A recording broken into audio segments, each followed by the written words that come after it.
Hello Aquarius, thank you so much for watching, and let's go ahead and get into it. Check your sun, moon, rising, Venus, and Jupiter signs for this reading.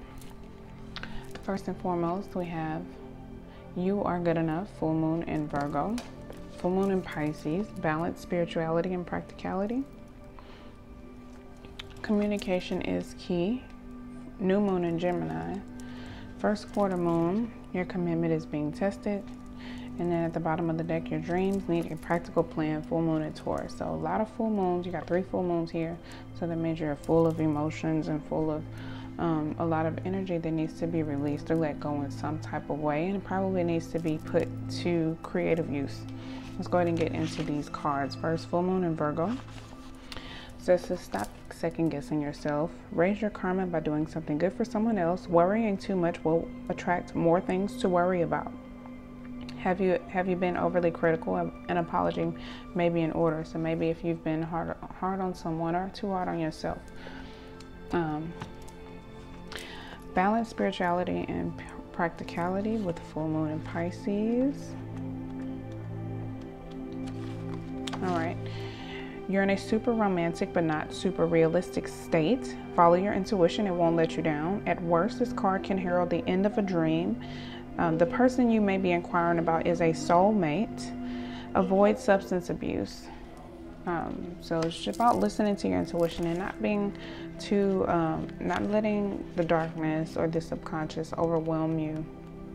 Then we have new moon in Gemini. This card says communication is key. Time to tell someone how you feel. You may be wanting to kind of let your feelings out, let your feelings be known, or someone may be telling you how they feel. Don't be all in your head and not in your heart. Someone is flirting with you. Read more books.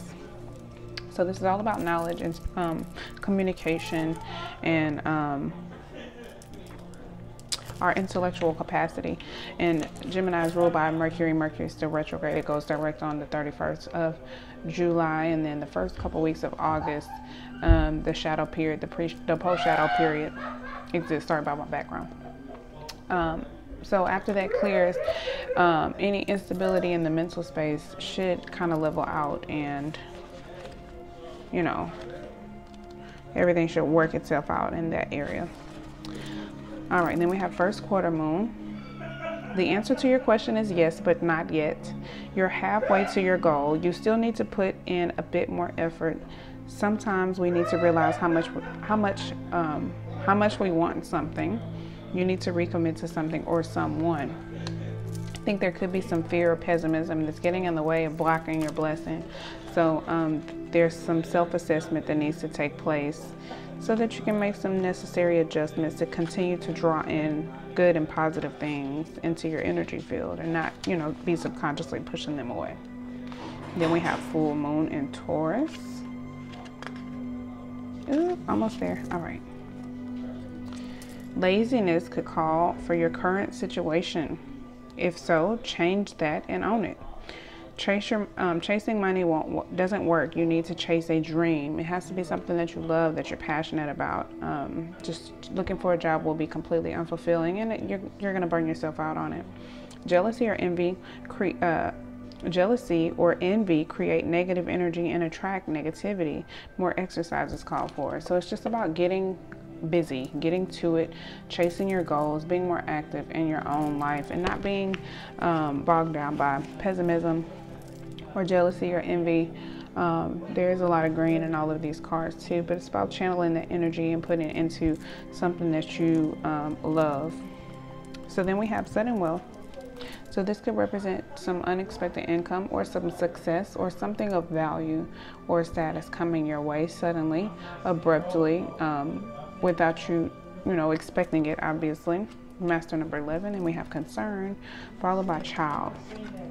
With these two cards, this could represent your inner child, a new situation, or something small with child, but I think there are some worries. For some of you, there are probably worries or fears in the back of your mind. But this could represent deep thought and contemplation. You could be concerned with your child, your inner child, or also just making decisions for your child or for your family, or this could be a new situation or a new relationship that you're involved in, that you're concerned about or that you have worries about. It could be a new work relationship or a new career or a new hobby or something that you're worried about as well. Then we have Thief followed by Mature Woman. This could be an older woman, or it doesn't have to be an older woman. It could be someone that you may view as knowledgeable, but she could possibly be a meddling energy, feminine energy. It doesn't have to be a woman. More than likely is. It could be a relative or a friend.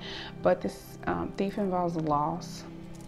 You could be losing a relationship with someone. I don't think it's like a death in the family or something. I think it may be somebody meddling, or I don't want to say like out to get you. There's somebody you do need to look out for in your energy space. This could be an ex, or your lover's ex, or if you're involved with someone who's married, their wife. This could involve like someone trying to take your spouse away from you, or trying to interfere into your relationship. A message could represent a pleasant message, a text message, an email, phone call, any type of correspondence between you and someone probably that you are looking forward to hearing about. It could involve courtship, could involve beginning a relationship, rekindling a relationship, forgiveness or something. Something of that nature. You could be beginning a new relationship or rekindling a relationship that kind of already existed. This person may have been in an interference or a reason why things kind of didn't really go smoothly previously. Then we have the Two of Cups with the Empress here. So that's definitely a soulmate connection. This could also represent the relationship you have with yourself. I think it's about making decisions for the well-being of those that you love and you care about. This is definitely about partnership and love relationships, soulmate connections.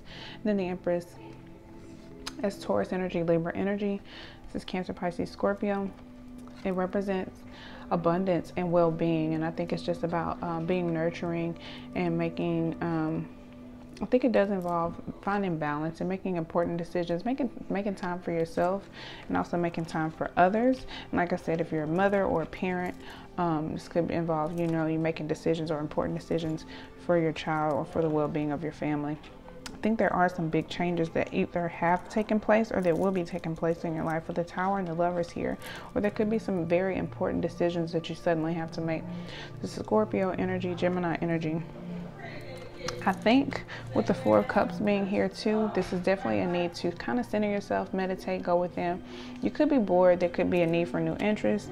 You could be feeling like you need to spice up your life, or you don't love what you're doing and you need to make a more important decision for the long term, like an important career change. You could just be all of a sudden deciding you don't want to be in the medical field anymore. You want to be an artist or something like very drastic and very abrupt could be changing in your life in that way. But again, I think with meditation and centering yourself and focusing on what you really love, and not just chasing money, but chasing your goals and your dreams, you will have a breakthrough. There will be some new ideas that come forth, some new fresh mental energy taking the forefront.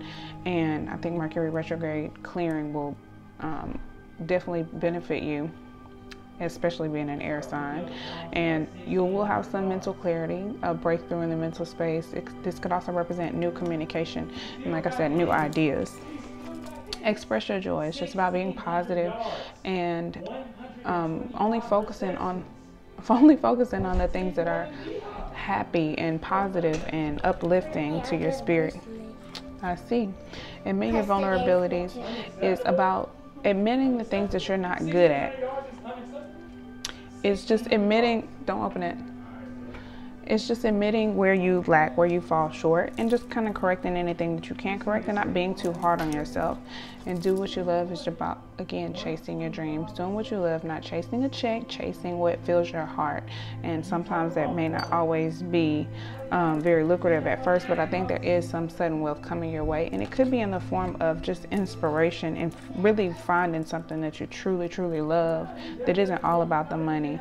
And address your addictions is here. Any codependency issues or patterns or overindulgence that you have that is not fulfilling to you or helping you grow or succeed needs to be addressed.